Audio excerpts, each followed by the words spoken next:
হাই everyone, মাইছেল্ফ জ্ঞান সুৰুজ। আজি মই এটা বৰ ধুনীয়া পৰিৱেশত খোজকাঢ়ি আছোঁ। মোৰ পিছফালে যে দেখিছে নদীখন, এই নদীখনৰ নাম হ'ল ব্ৰহ্মাজান নদী। এই নদীখন আমাৰ ঘৰৰ পিছফালেদিয়ে বৈ গৈছে। এইডাল হৈ গ'ল সাকু। গাঁৱৰ ৰাইজে মিলি প্ৰত্যেক বছৰে এই সাকুডাল দিয়ে। বিশেষ ইয়াত একো নাই, বাঁহ কাটি পেলাই, বাঁহ পাৰি পেলাই ইটো মূৰৰ পৰা সিটো মূৰলৈ ধুনীয়াকৈ গাঁঠি মাৰি দিয়ে আৰু হৈ যায়। আৰু এই নদীখন যদিও আমাৰ ঘৰৰ নিচেই কাষত আছে, কিন্তু আজি পৰ্যন্ত এই নদীখনে আমাক কোনো ক্ষতি কৰা নাই, বা এনেকুৱা নহয় যে মথাউৰি ভাঙি পেলাই আমাৰ খেতি মাটি নষ্ট কৰিছে বা আমাৰ বাৰী নষ্ট কৰিছে, তেনেকুৱা একো নাই। আজি পৰ্যন্ত অসুবিধা আমি পোৱা নাই। আৰু এই নদীখনৰ বুকুতেই আমাৰ গোটেই অতীতৰ দিনবোৰ জড়িত হৈ আছে। গোটেই শৈশৱৰ দিনবোৰ এই নদীখনৰ বুকুতেই জড়িত হৈ আছে। কিমান যে খেলিছোঁ, কিমান যে মাছ ধৰিছোঁ ইয়াত, অসংখ্য, সীমা নাই। আৰু নদীখনৰ পাৰত চাওক কিমান ধুনীয়া লাগিছে। এইখিনি গোটেই শাৰী শাৰী ভেলেও গছ, গোটেইখিনি ভেলেও গছ, অসংখ্য। কোনেও ৰুই দিয়া নহয় বা কোনেও লগাই দিয়া নহয়। এইটো নদীৰ পানীত যেতিয়া ভেলেও গুটি আহি পেলাই পাৰত লাগি পেলাই এনেকৈ ভেলেও গছ হৈছে। গোটেইখিনি শাৰী শাৰী, বৰ ধুনীয়া লাগে দেখি, আঁতৰলৈকে আছে। আৰু সৌ দূৰত যে দেখিছে ঘৰটো, সেইটো হৈ গ'ল মিচিং চাংঘৰ। আৰু সেই ঘৰটোৰ কাৰণে এই পৰিৱেশটো আৰু অকণমান বেছি বঢ়িয়া লাগে, কিয়নো আঁতৰৰ পৰা যেতিয়া আমি লক্ষ্য কৰোঁ বা চাওঁ, এই ঘৰটো আঁতৰৰ পৰা বৰ ধুনীয়া লাগে দেখি। যদিও ঘৰটো বৰ বিশেষ মেৰামতি কৰা হোৱা নাই বা বৰ বিশেষ ভালদৰে বনোৱা হোৱা নাই, যদিও কিবা এটা ভাল লাগে। মানুহ বৰ্তমান এতিয়ালৈকে ইয়াত নিগাজিকে থকা নাই, আহিব আৰু ভৱিষ্যতে। বৰ ধুনীয়া লাগিছে। এটা ধুনীয়া মিহি মিহি হাৱা আহি আছে, একদম মন প্ৰাণ চুই গৈছে, মন ভৰি গৈছে আজি। আৰু এইবিলাক চব ঢেকীয়া।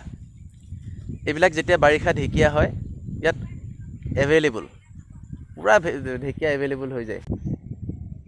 এইটো হৈ গ'ল মিচিং চাংঘৰটো। প্ৰথমতে ইয়াত ওপৰত কহুৱা দি পেলাই বনোৱা হৈছিলে। বতাহ ধুমুহাত কহুৱাখিনি যেতিয়া উৰুৱাই লৈ গ'ল, তাৰপিছত ইয়াত টিং লগাই দিছে। এতিয়া মই ইয়াত উঠিম একবাৰ। এইডাল হৈ গ'ল ইয়াৰ জখলা। এই জখলাডাল দিয়ে ওপৰলৈ উঠি যাব লাগিব।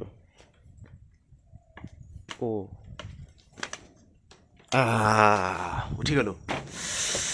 এইটো হৈ গ'ল ঘৰ। কিমান বঢ়িয়া লাগিছে নহয়, এইটো মইহে অনুভৱ কৰিব পাৰিছোঁ। কিমান ধুনীয়া লাগিছে, কিমান ধুনীয়া লাগিছে।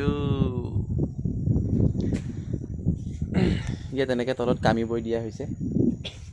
আৰু এইটো হৈ গ'ল বাৰিষা খৰালি যেতিয়া ইয়াত খেতি কৰা হয়, খেতি কৰোঁতে তেওঁলোকে চাহ বনোৱা, ভাত বনোৱা এইটো চৌকাতে কৰে। এনেকৈ বনাই লোৱা হৈছে।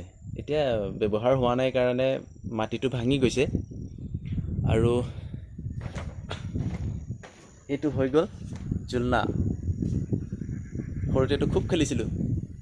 এইটো মানে তেওঁলোকে এইটো কাৰণে ৰাখিছে, তেওঁলোকৰ যিবিলাক সৰু সৰু ল'ৰা ছোৱালী আহে ন, বাচ্ছাবিলাক আহে, ইয়াতে থৈ পেলাই খেলাই থাকে। এটা ধুনীয়া পৰিৱেশ। এইবিলাক চব জংঘল, ইমান জংঘল হৈছে নহয়, ইমান হাবি।